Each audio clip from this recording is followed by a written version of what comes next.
Can you talk about if there's a place after death like purgatory? Well, so first off, purgatory was an invention by the Catholic Church. And there's going to be a lot of Catholics who are angry with me and probably tell me I'm going to hell for saying it.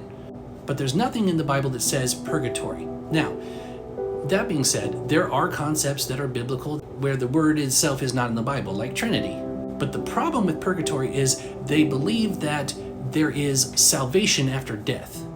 And during the time of Pope Leo X, in order to build St. Peter's Basilica, the Catholic Church sold salvation like crazy, that they would pray your relatives out of purgatory for a certain amount of money, and they'd give them a piece of paper called an indulgence. And during that time, they would also take time off of your purgatory if you would go visit these so-called sacred relics and donate money to the cause, which is quite interesting since 18 out of 12 apostles were buried in Spain, according to them. So where did they get the idea from purgatory? Well, it does come from scripture. It is the parable of the rich man and Lazarus. There is a waiting place. There's people in torment and there's people in a restful area called Abraham's bosom.